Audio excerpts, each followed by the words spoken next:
Recording. Hello, everybody. Welcome to Silver Tent TV. Hello. And together we've gathered together to talk about ceremonies and rituals. And if you're in the Silver Tent, you'll be watching this live. And if you're catching it on YouTube, this will be a recording. And there's many more other wise wisdom conversations between women from the Silver Tent in there. So a very warm welcome to you on this autumnal day. And we're actually on two continents. So we've got a few of us from UK, and then we've got a lady that's joined us from the States. And I'm going to invite us to introduce ourselves and share a little bit about who we are, where we are, and also what drew us to this particular conversation, what lights you up about ceremony and ritual. So yeah, let's go for it. Who would like to kick us off? And that'd be me. Yeah. I'm Jackie. I'm in the New Forest in the south of the UK, sort of between Bournemouth and Southampton, for those of you that know the geography, where the ponies run free and the sheep, and I'm always getting stuck in sheep jams and cows in the road and that sort of thing. So it's a lovely place to be. And my role in ceremonies up until this point was purely weddings. I worked for the county council, who in their wisdom terminated my contract. Well, it came to an end. It was a fixed contract, came to an end. And I cried for about 2 days because it was a job that I'd had that I absolutely loved. And then I picked myself up and dusted myself off and thought, right, where do I go from here? So I am now in training as a celebrant, which includes funerals, baby naming, in fact, anything where there's a celebration of life. Or a life transition, a change of some sort. And I'm not really a stranger to ritual and ceremony because I have trained as a soul midwife about 10 years ago, which is holding someone's hand through the death process. And of course, it involves lots of ritual, lots of ceremony. There are lots of different stages to dying. So I had a taste of it all then. And my life carried on. I sort of got involved in other projects, and the soul midwifery fell by the wayside. But it's sort of resurfacing again now because I'm looking at all that material with the funeral side of celebrancy. Again, a lot of ritual, a lot of ceremony. So important to say goodbye to that loved one that's going. So that's sort of what, when somebody said, well, I like to be part of that, I thought, yeah, actually, that's sort of where I am now. There's a lot around ritual, how important that is. In my experience with the weddings, some of the brides and grooms weren't really interested in the ritual. They wanted us to get the ceremony done in time to pick up the kids at school. But I think as we get older, we realise actually these transitions, these changes are so important. So that's why I thought, yes, I'd like to be part of this, and I can learn lots more. And look, I've got my love jumper on as well, so it's got to be the right day for it. So that's me. Jackie. Yeah, Jude, did you? Yeah, Jude. Yeah, I'm quite happy to go next. So I'm Jude, and I live in Warrington, which is up in the northwest of England, and it's right bang in the middle of Liverpool and Manchester. So there's not a whole lot goes on in Warrington, in my opinion. So if I want, I think I've got Liverpool on one side and Manchester on the other, which is wonderful. Because I'm a village girl at heart. I couldn't like living in the city, but I do like visiting the city. So around 8 years ago, my father died, and he died of dementia. And that was a real journey that I also undertook, as well as my father, because there wasn't a lot of help out there. And I realised, well, don't look outside for help, sort of look inside. And I found I was quite intuitive. and helping him to journey with dementia. And as his death was approaching, I sort of realized that it was down to the family to create around that that ritual and that rite of passage and that transition. And I won't go further into that, but it was a beautiful experience. But from then, I became more and more interested in rites of passage, and that led me to train as an end-of-life doula. I'm not sure, Jackie, what the difference is between soul midwifery. Probably a complete crossover. We do the same work. Yeah. And that also got me ever more interested in ritual as I undertook that training. And very similar to you, Jackie, I'm now in a place where I want to pick that up again, because I haven't done much over the last few years, and I want to pick that up. But grief is coming through strongly for me. And everywhere now I'm seeing grief ceremonies pop up. So important, because we do all have grief, we carry grief. And I've also decided to train to be a grief counsellor as well. So I can use the doula work, the counselling, my knowledge of grief. So when you first said about doing this Zoom call, I was like, yes, Simon, because it's just, you know, ceremony, rites of passage, something that I'm really passionate about, something that we need in our society. It's almost gone on a collective basis, but that's not to say individuals can't bring it back into the whole. So yeah, that's me. Thanks, Jude. Charlemagne. Hello, I'm Charlemagne. I'm in America, sometimes on the East Coast, sometimes on the West Coast. I have also been a person who's walked with the dying. So it's interesting that the three of us have been doing that work. It's been very important to me, and I started doing it actually almost accidentally as a child, because I didn't know enough to be afraid when a relative was sick and dying. And I felt such intense presence in that room. I felt compelled to be there to keep them company, because often, and this was back in the late 70s, often people would leave that room. People didn't want to be in that room. And I felt how lonely to be in that room alone. So that began that journey for me of paying attention to it with animals and with people on a small scale. And then later in life, as I came into an understanding of different cultural traditions, because that had always fascinated me as a child, that there were so many, whether it was the Egyptian rites of the dead, which were tremendously ornate and very, very beautiful, to rites in Mesoamerica and the indigenous on these lands here in America, in North America. But I've been a longtime ceremonialist, ritualist, a celebrant, because it became clear to me that that was the path that was most natural to me. So I spent a lot of time working at various esoteric and occult stores, and became a reader of astrology and tarot, and studied herbalism and aromatherapy, as well as meditation practices and yoga. And they all felt like they wove together so seamlessly and beautifully. And I kept being called upon to speak at different types of events, and similarly decided I'm clearly being called to be a celebrant, as well as someone who's just attending to these milestones and transition points in people's lives, as well as the lives of the non-human beings and the evolution of the planet and the collective consciousness that we share, that coherence in that heart field that we're all a part of. So I've loved doing ritual and spent a lot of time, particularly throughout the 90s, doing rituals specifically for young women, their menarche, first blood rituals, and then working with women and cronings, and just finding that there were so many ways to celebrate these various passages, whether it was a new baby, a new home, a new business. And so I've made a real life for myself. I feel very grateful. I've been able to make a real life for myself doing that work.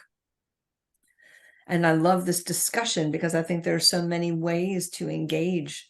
Ritual can be simple and it can be complex, but there's so many personal rituals that we have too. And if we start to maybe bring a sense of the sacred into daily life, then anything can be a ritual. So I'm thrilled to be part of this discussion today. Thank you for inviting me. Thank you, Charlemagne. Yeah, what you've just said has just like inspired me, the sacredness. Anyway, my name's Sunday. I live in Yorkshire, up in the north of the country of England, and I'm a relationship coach, and I somehow I landed into becoming, my sort of interest area was around estrangement through the absence of my adult daughters being in my life for the past 16 years, maybe even a bit longer than that. And I'm not a ritual and ceremony practitioner. And the fact that I suppose what's interested me, why I'm here, is that I realized that when I was younger, perhaps I was a little bit more, I was raised on a farm, so I had that sort of sense of the seasons and the rituals and ceremonies that went with harvest time, and living in that farming community. And then as I moved more into what I would call sort of middle suburban mainstream, I lost all that connection, and I somehow lost, and I never realized that actually the ritual of menstruation and how I could have done that differently. And it just seemed to me that when I look back on my life, I missed so many rites of passages, so many watershed moments in my life where I could have marked it in some way. And I was really getting excited because I was 60, and it was in 2020 when I was 60. And we all know what happened in 2020. And I'd got a book, I'd got a venue, I'd got a gown planned, I'd got a whole range of things for me to step into my 60th, into my birthing, into my crone years.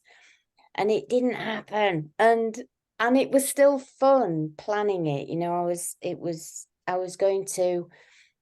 I planned this ceremony, this rite of passage, where I was going to be given away. I don't know if that would be the right phrase, by somebody who was in the mother, and I was going to be received by the crone at the other side of this willow hoop that I had designed in my mind. And it, you know, like what you were saying, Charlemagne, about the sacredness, like anything can be a ritual. And I think for me, like, what I'm fascinated by is rituals bring you right bang into the moment.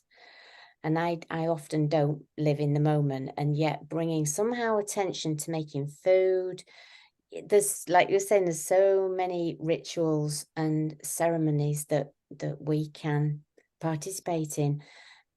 And somehow it brings an awareness to it and a sense of, like, that word again, that sacredness.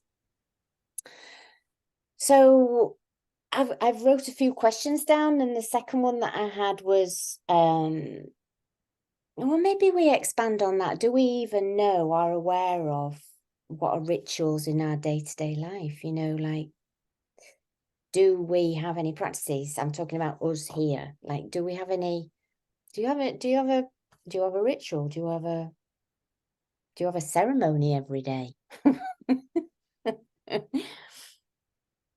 No, I don't think I do, actually, because my life is so precarious.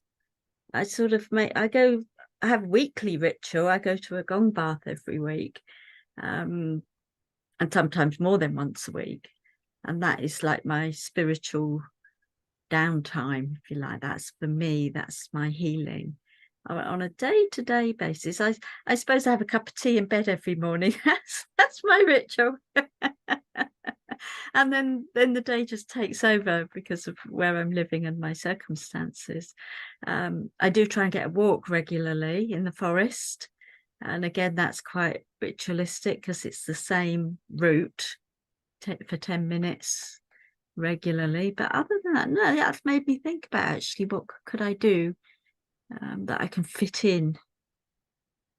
Yeah, that's an interesting one. Thank you. You're welcome. I don't have any rituals. And it's something that when I hear other people talking about their rituals, and I know somebody who does Tai Chi every morning without fail at 7 o'clock, and she does a diary. I think I don't do anything. I don't even get out of bed at a regular time or go to bed at a regular time. And I think that's tied into not working as such. I retired from my full-time job around 6 years ago. And since that point, I have no routine whatsoever. And out of that routine, I just do what I like, when I like. And it's actually been quite liberating and quite freeing. However, over mainly this year, I started to miss having a bit of structure in my life. So over the last 6 years, I've done a lot of traveling. I've been to all sorts of festivals and events and retreats, and really indulged myself. There's no other word to describe it. Pure self-indulgence. But now I almost feel like I've gone back to the mindset that I was in when I left work, and quite enjoyed that routine of getting up and having breakfast and then putting on a uniform and then going to work, coming home, and I started to quite miss that. So part of me is now wanting to go back into the doing. And I've spent 6 years being, and it's been bliss, because it's quite a precious gift that certainly at my age, not a lot of people can do that. We have financial pressures on us. So I have really made the most of that, and I'm filled with gratitude for it. But I am looking just to go back into some structure. And I know that's not ritual as such, but with structure comes habits. And it's easier to then do things in particular orders, because there's an order to the day. So yeah, through not working, I just do whatever I feel like when I feel like, and that doesn't really include any rituals. I do things, but I wouldn't describe them as rituals. I journal a lot, but I wouldn't say I do that in a ritualistic way. If something's just coming through me, I feel compelled to write it down. If I'm just thinking about something, then I don't. So yeah, that's no rituals at the moment.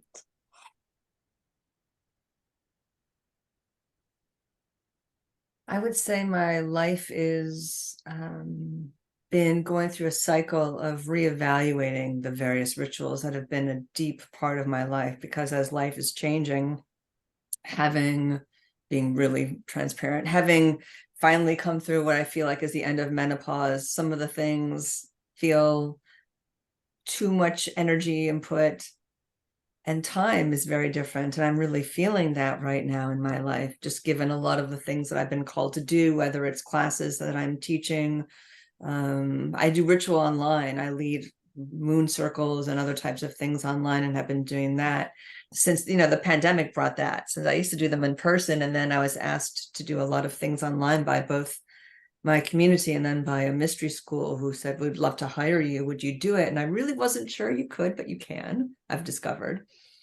But also my travels to other places have enriched my appreciation of how simple ritual can be, whether it's the first thing I do in the morning where I just call myself back to myself, maybe write down my dreams, bless and give gratitude for that first glass of water, which is, in a world that's water tight, for clean water is a interesting thing. I think about gratitudes a lot, and how simple gratitude can be a ritual. I light a candle when I cook. I mean, there's a lot of thank you in my world, and just thank you can be a ritual. So I've got a very consistent set of things that are kind of like my little daily rhythm.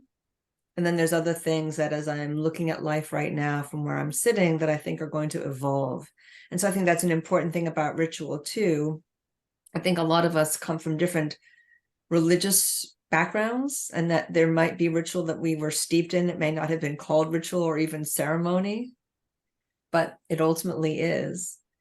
And what really fed us in a heart-centered and in a soul-centered manner that we can take, that is easy to become a very personalized ritual, whether it's blessing our food, our wine, our bread, whatever it is, as well as, you know, saying our gratitudes at night before we go to bed, and just acknowledging, like you said, in walking through the woods, both of you mentioned it, you know, being in nature for me can be a ritual of just gratitude, the recognition of all that beauty and feeling like it fills me up. And what's the sacred reciprocity? What can I give back is always a question. So especially at this time of year when we're looking at various traditions around end of life, dying and death is very traditional. We just passed these massive holidays that are really centered on the last harvest, rituals of the dying, acknowledgement of the ancestors. And so feeling that until like the calendar, the sacred wheel, like as we're moving from Samhain or All Hallows into Yule or solstice, so many things become apparent to me that could be ritualized easily and enjoyable to share. And I'd add that too, that there's the very personal ones, and there are the ones that are just easy to share, whether it's with friends, loved ones, the kids in my neighborhood. I taught them a lot about trick or treat this year, for example. Like, what is that? There's these like simple things we can do, and I try to make it fun where I can. Yeah, thank you. Yeah, I have a bit like you, Jackie. I have a regular, well, it's once a month I go to a fire ceremony, and that feels really lovely. It has its different flavors for each month, and the actual giving and receiving to the fire, you know, the actual making of the fire, and then I've just thought about, you know, doing a fire walk. You know, I have had the experience of doing one-offs like that, you know, that just bring that sense of wonderment to me. And today, and I wonder if it is more about an age thing for me, that as I get older, I keep looking for these little markers, and sometimes they come spontaneously. And it's definitely linked into gratitude, you know, in those moments where I suddenly feel connected, and I bring that sort of ritualistic feel to it. And today it is my middle daughter's birthday, and she's 40 years old, and there's something about having a note at the end of your, you know, those when you get to 30, 40, whatever, 50, 60, it does feel like there's a marker, you know, it's the start of a new decade. And today, because she's not in my life, you know, and I did a little ceremony. I thought, how am I going to mark this day? So I took myself out for breakfast. I had a Bowen session this morning, which was just wonderful. And then took myself out for breakfast, and then put my boots on and walked in this beautiful walk that we used to do as a family. And took myself off to a building and went into the building where my own mother used to visit with her parents. So it felt like I was honoring so much and paying attention to today. And then I gathered up some, and ritual and ceremony, you actually don't need an awful lot. And you don't, it's like we tend to think it has to be big and we have to put gowns on, and, you know, and what from the conversations we're having here, it so isn't about that. It can be that, and it is that, but it's also doing it yourself, you know.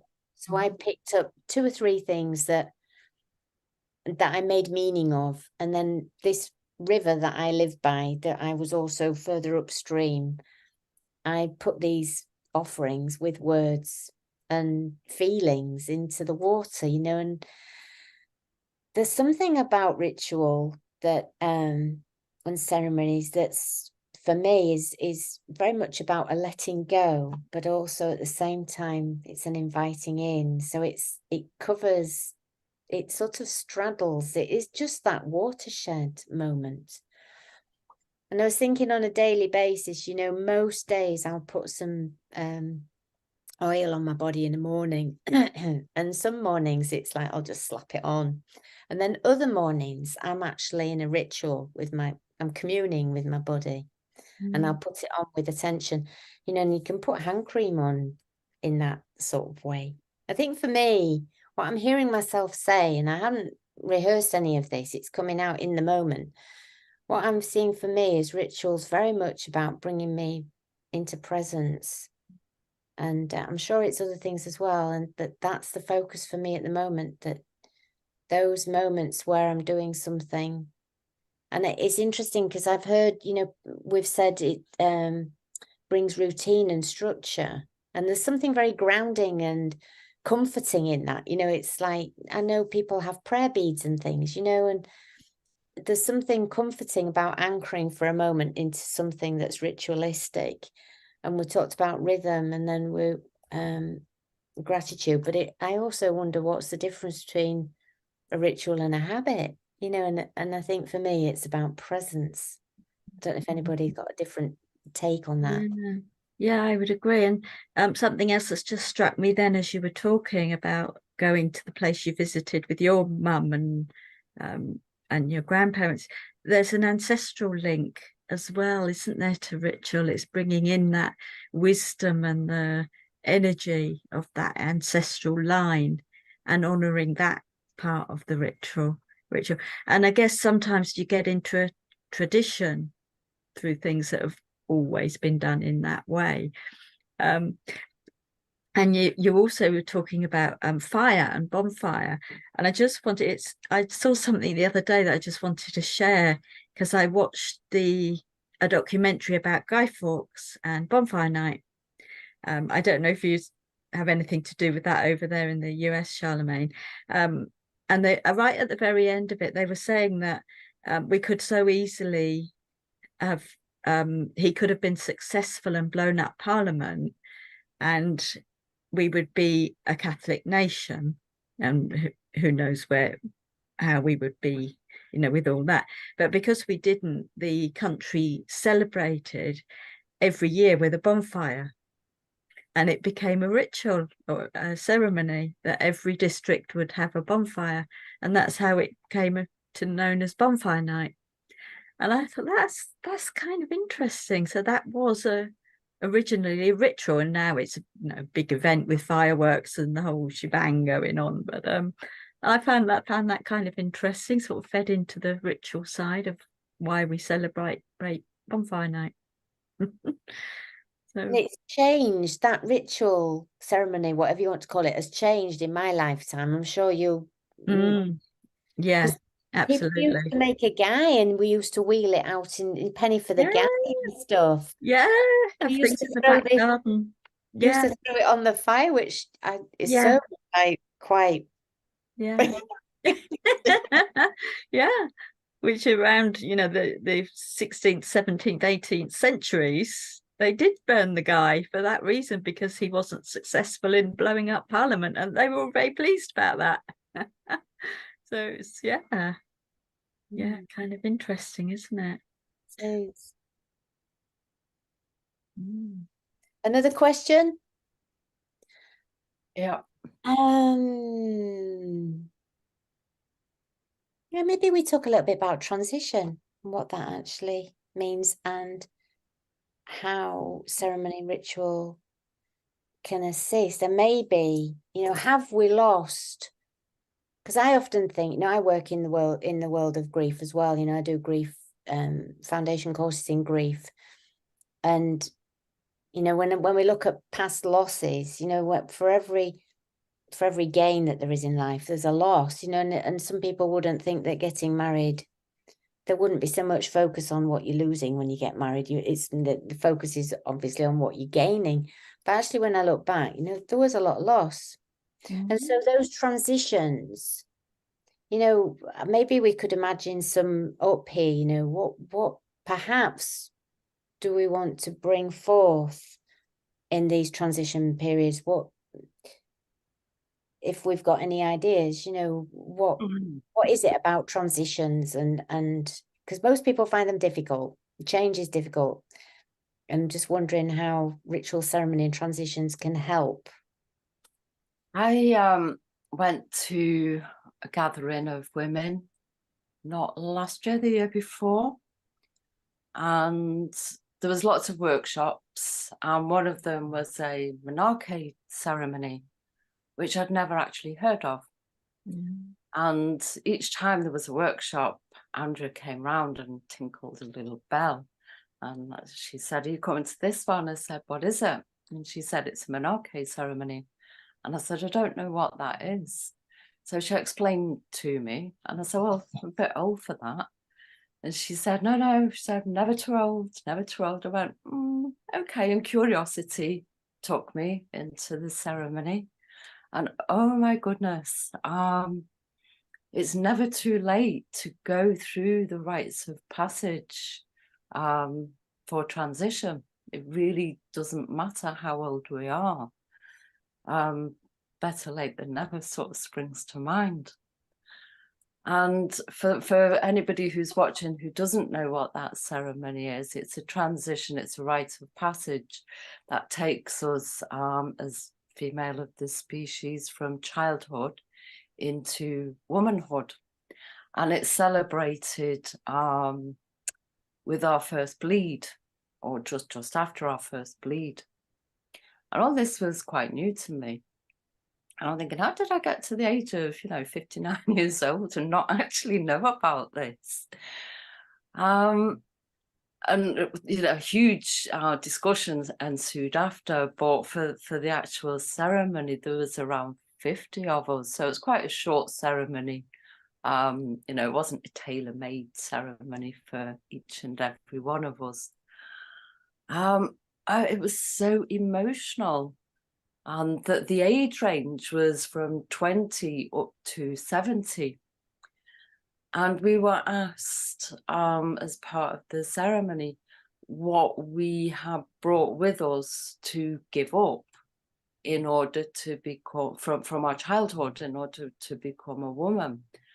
And that really hit me, just that simple question.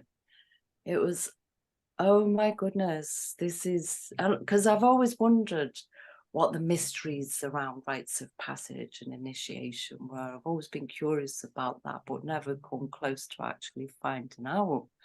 But as soon as this question was asked of me, I knew I was going to go away and have a real long, deep think, because it's that question that puts the meaning into it, We have to let go of something in order to open up the new space. Otherwise, without that, there is a very real danger that we can literally get stuck in childhood. We can fail to make that transition because of fear or shame or lack of knowledge, or nobody's telling us it's a cause for celebration. It's just something that's happening. And as young teenage girls, we don't really know what's happening. Then the adult door opens into life and we're more or less pushed out of it, completely ill-equipped. So the wounding starts. And then by the time we've caught up with ourselves, we're trying to deal with all our issues coming from a very wounded place. So it really highlighted the importance of those rites of passage to equip us to deal with the next phase of our lives. And that includes everything. That includes going into motherhood, to elderhood, to ancestorhood. They're all part and parcel of the whole journey through life. But, we do ourselves a great disservice by not having them, or we're unintentionally unaware of them. And then when we do become aware, we're like, oh my goodness. So for me, that ceremony was tinged with sorrow at the fact that I was never really going to have the opportunity to connect to my blood or to my body or to my feminine self. And I've spent many years in denial of my feminine and lived very much in my masculine because I just didn't really know how to get in touch with my feminine.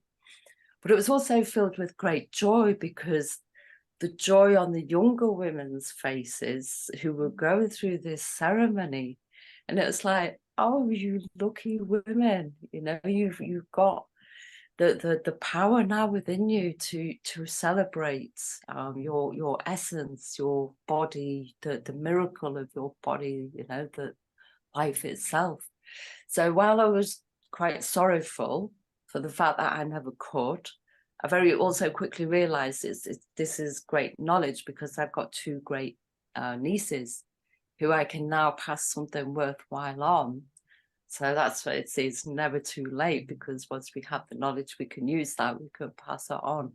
But the joy on the younger women's faces of just going through this ceremonial rite of passage of deep connection, and their feminine, it was priceless, you know. So ceremony all the way. That's Yeah, so really. nice to bring that into the conscious world and hold that ceremony around it, isn't it? And you've just reminded me, Jude, that for me it must have happened on a subconscious level when I got to menarche, or around that time. I was 10, 11. I was 11 when I started menarche, and around that age my dad made me clear out my toy cupboard. So my connection with my childhood, I had to let go of something that represented my childhood. But he didn't know what was happening, and I certainly didn't, because I was too young.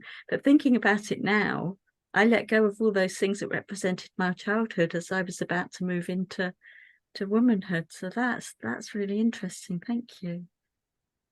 Yeah. How I did think you feel about that, though? Were you reluctant to let go? Yeah, I was really angry. I was really cross. Yeah, I didn't want to let go of my toys. My toys. Got my Had turn. that been done in a very different context and ceremonial way, Yeah. you could have Yeah. owned it, sort of embodied it, embraced it, Yeah. considered it. Mm. It's funny, you know, I sort of have a bit of empathy for your father, because he probably knew himself that my daughter is now a woman. So there'd be something that, like you were saying, on that unconscious level, that, Yeah. and so his loss, you know, his baby daughter's now not a baby daughter anymore, and he doesn't Yeah. fighting. So get rid of your toys. Isn't it what the Really unconscious? interesting point about, our parents almost grieving the loss of our childhood as well. I've never considered that. You know, parents saying goodbye to their children. That's why mothers cry at weddings. Well, that's wedding. Yeah, well, you know, as our that's where the initiation come in, didn't it? It was also probably because you never read or hear about the parents' role, and how they feel about the initiation. But is it also an opportunity for them to acknowledge the little children, and embrace the adults as well? It's just, I've never considered it from that angle. I've actually made a point to make that a part of when I've facilitated those rituals, which is to, if the young girl is open to it, I ask her if she would like any of her female relatives to partake and have a role in the ritual, because I feel that it's really important, because it does exactly what you're speaking to for those who've never honored their bloods, and that transition from childhood to womanhood, it can be profoundly healing. And I love that. So I've had rituals that I've done for young women where their mothers are there and their grandmothers are there, and maybe a great aunt is there. And it's phenomenal. And then elder women who are part of their community come. There's a whole variety of ways I've done it, but I think that we've also touched on something that I think is really important not to overlook, which is that a lot of the rights of women in particular around things that are hard, like when you think about menstruation, it is usually swept under the rug. It's made to be invisible, and yet it can be a profound step into great power and self-knowledge, adulthood, autonomy. And as women, how often have we been granted that type of honoring, whether it was from the other women in our life, as well as the men in our lives. And so I love the story that you tell about the toys, because I think you're right. I think there was something very subliminal, potentially, of grief for that person, you know, as he looked at his daughter and acknowledged, this is no longer my baby girl, in the same way that other change will be coming. And I also think that, again, we live in, I'm just going to call it out, we do live in a strongly patriarchal culture worldwide. And so the variety of celebrations, whether it's menarche or a croning, think about how elder women are often pushed aside. We're not celebrated in the same way as younger, vivacious, childbearing women. It's very different. And yet we can flip that script if we choose. And And that I think is deeply empowering and greatly important. And I think it's a reason to have certain types of rituals, because I love that you were going to do it Sunday. You know, perhaps we should all do it. We should have a group croning and crowning. Maybe we should, and maybe we should, like, the menopause is another thing that is like, and that's actually such an empowering time, but because it's been medicalized and it's like something that we have to get through, and it's like got this really bad press, but actually it is a wonderful transition time. When I was going through the menopause, what I think would be a wonderful ceremony for a menopausal woman is for a whole year to exit your life, leave it, go into some menopausal space where you are served, waited on hand and foot, nourished, looked after. You get to practice receiving, which is what we're going to have to do as we get older. We're going to be able to be looked after at some point in our life. We might as well get used to it. And we can do it joyfully, right?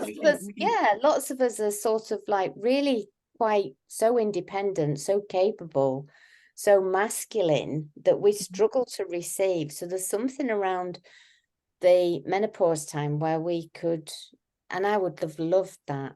So it was burning in my brain. I need a year out, just away from everybody and everything, my life. It probably would have been very scary, but there was a part of me that really wanted to do it.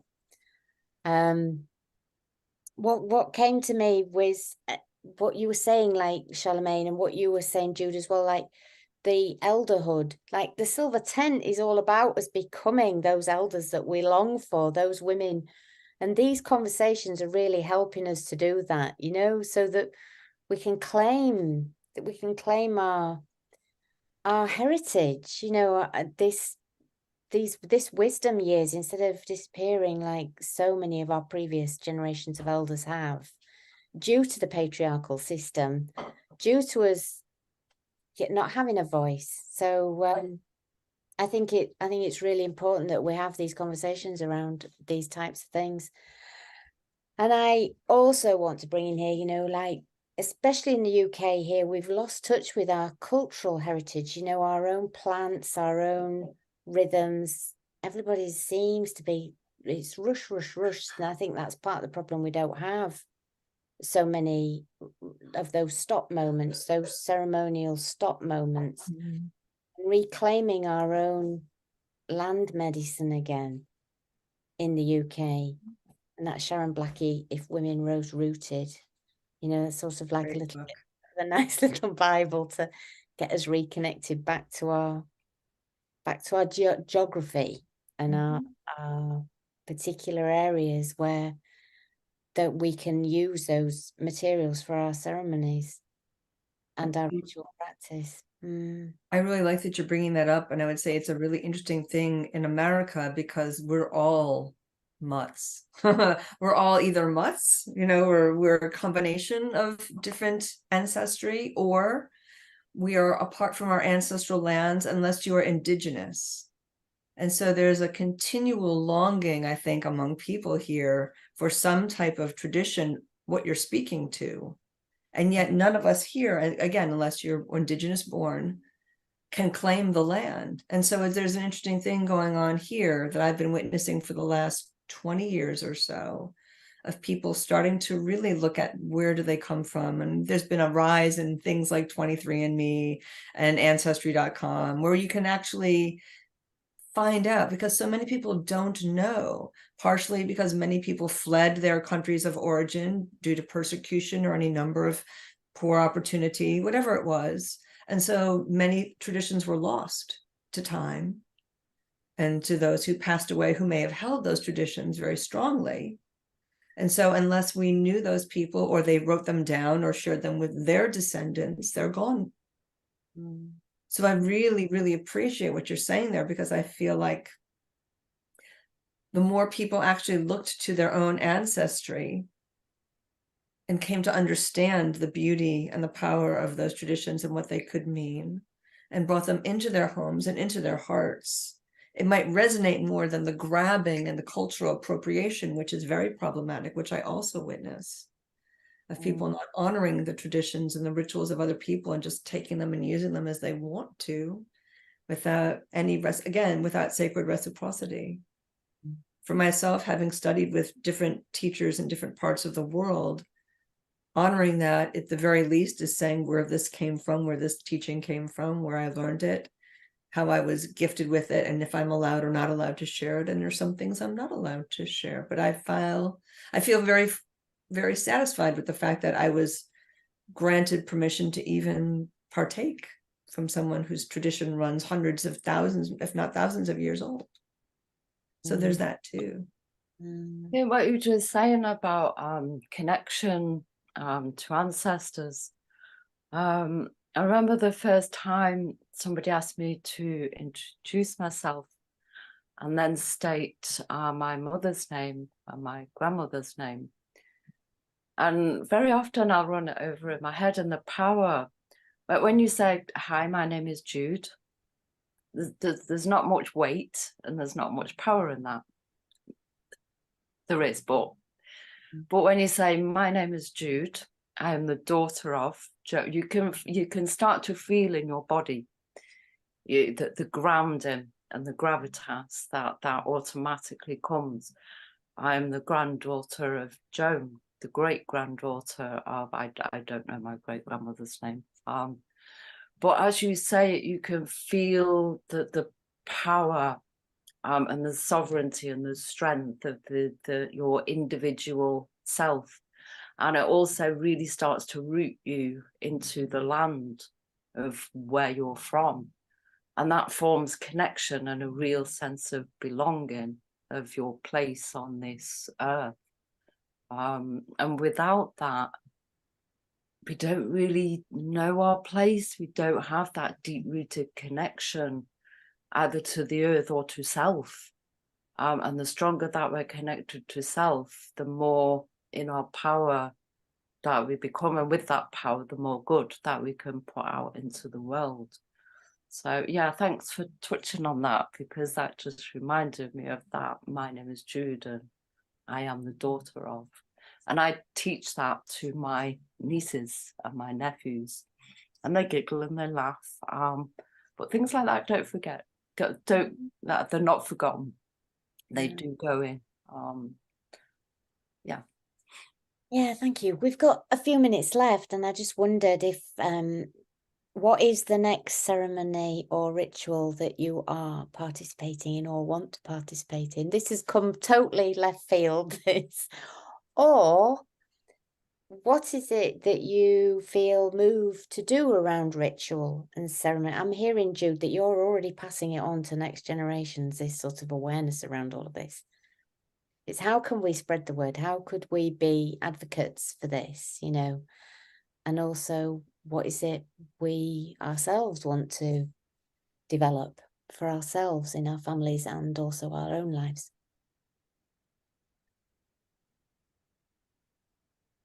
I'll make it quick because I have been talking for the last few minutes. For me, I have a very keen interest in attending grief ceremonies, but also with a view to setting up my own grief ceremonies, grief rituals. I already run a grief cafe, which is a very formal discussion group. We talk about grief. But I would like to take that further and explore that a lot more, because we all suffer from grief. So, yeah. Yeah, a lot of food for thought there. I guess I've got two things I want to perhaps look at. My daughter's expecting her first baby in February, so I'm thinking about bringing her, creating some ritual around motherhood. I'm going to give that some thought.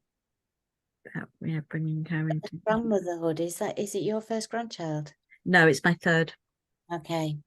Yeah. Yeah, there may be something there I can think about. It's her first. So, and creating some sort of around the celebrant work that I'm doing. There's so many rituals out there. If you go online and look things up, there's so many. So maybe it's for me creating my own to Yeah. bring into the ceremony that I'm taking, and or suggesting it to the people I'm doing it for. Yeah. What a Yeah. lovely creative field that is. Yeah, it is actually. Yeah. And I have been told, I've been studying the gene keys, and one of the things that's come up for me is that I will be doing something at some point that nobody has thought of yet. Watch this space. Yeah. Yeah, I think I would still love to have a crown ceremony at some point. And I'm also thinking as well, I did some shamanic work years ago, and when you hit 70, there's this quest where you go into you get put into a little cave, and you have somebody who comes and feeds you and looks after you, and for 2 or 3 nights, and you do your vision quest, and that quite intrigues me. It'll have to be warm, and it'll have to have a bed in it if it's a cave. Is that known as incubation? Is that known as incubation? Don't know, but it could be. Yeah. But I know the ancient Greeks had a practice of, and they called it incubation, which was pre-Plato, where they lay in a cave and stayed there for as long as necessary in order to connect. Yeah, it sounds lovely. I think my vision is that I go out with a big staff. In fact, I've got it here. You can't see. I've got my crone staff behind me, and walk the land and do my visioning for the next part of my life, when I'm 70. But I think I have to get dressed up in some sort of ceremonial Oh yes. thing. Yeah. Make it 65. fabulous. Definitely. Yeah. And also on for me, it's a practice in bringing it in every day, and remembering that actually breathing is a ritual, and it's like just bringing that. And I love that word, that reciprocity. It took me a while to get to say it, Charlemagne, but it's a beautiful word, the reciprocity of giving and receiving. And yeah. It's that creating of equilibrium, right? I also started using very different language around give and take. I don't like give and take. It feels tit for tat. I don't like it. I say, here's what I have to offer. Here's what I can receive. Yeah, nice. Feels really different, right? Mm. So in that spirit, the immediate rituals, one is very unexpected, and very suddenly I have to participate in a funerary and an honoring of life celebration on Sunday. And then Monday for my students, I have a new moon ritual. So those are the immediate things right now. And then the ongoing thing of the ritual of setting up my life and checking in with the new rhythms, like really, what do I want to do? Thinking about how I want this winter to be very different than the last few winters, which were so isolating. And that the beauty of the winter holidays is about bringing light into the darkest time of the year. And how do I want to do that this year? So I've been thinking about that, and about the elements, right? So it's the deepest time, it's elemental earth, and yet I want to bring that warmth of fire and that soothingness of water, of cleansing and anointing. And then the beauty of air, I make incense, and I do a lot of anointing stuff. But also that, exactly, as a meditation teacher and a yoga teacher, we focus on the breath so much, and that simple act of connecting to all the elements in our physicality and in our outer world and the inner world, and where is that meeting place? It's so intimate, it's so close and so beautiful. How can we engage it more in a simple and yet really beautiful way? I think about that a lot. Yeah, and I'd like to add in there, you know, be a bit more vocal about these types of things. But there seems to be so much for us elders to be busy with. I was just picking up there, you mentioned getting dressed up, and there's something about ceremonial robes. And my sister had you remember the Scottish Widows advert where she had the big black cape with the lining and the big hood and it was flapping in the wind? My sister had a cape like that, and the minute you put it on, your energy changed. It was like you were going into some sort of other world, as it were. You're stepping through that barrier, and you brought a different energy. So the getting dressed up when you're doing a ritual, I think, is quite important. And whatever it would be different for everybody. You do step into that different persona, don't you? And I was quite not cross with my sister, but she got rid of that cloak because she never wore it. I would have had it. Yeah, I think that's part of it. And again, when I go to a wedding, after the last 3 years of hardly going anywhere and slopping around in slacks and a baggy jumper, to suddenly go to weddings and get dressed up again, that was just felt amazing. Put on a bit of makeup, do my hair, all part of the getting ready for something's about to happen. You know, this is exciting. So that, definitely Isn't that a ritual in itself, though? If you think about it, like the bathing, it's a purification, and then we're adorning, maybe anointing. We're dressing in things that bring us into that present space where we know we feel in alignment with what the energy is that we need to do and want to do. Yeah. So I think the whole thing, the whole preparation is transforming and can be, and we can make it more and more and more depending on how far we want to go with it. I mean, there's times I used to do a lot of larger rituals with a group that I was a part of for many years where there were hundreds of people. And so there was a little bit of a theatrical element to it. And it was marvelous because you really were holding down that energy and calling in the particular archetype that you wanted to represent. Yeah. I mean, you can take it so far. It's fabulous. I would like a new word for namaste, you know, something. Is it the God in me sees the God in you, you know, and how this is a symbol of ritual. And as we come to the close here, I don't quite know how to close it because it feels like we've had a ceremony on ceremony. And maybe, I don't know, have you got a word that you would like to end on, or a phrase? I don't know why Dave Allen has sprung into my mind. You remember Dave Allen? Yeah. It's something like, good night, God bless, and may your God go with you. Yeah. That'd be mine. Anybody else want to add anything? I think I would just like to say thank you for watching. I'd like to think most people would agree with what we've spoken about of the power and the importance of ritual.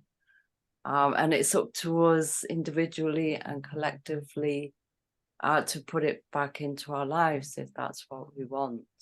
And I think anybody who's ever took part in any kind of group ritual or gathering knows the power and the uplift and the joy that it can bring. So yeah, let's bring back ritual ceremony. Thank you, Jude.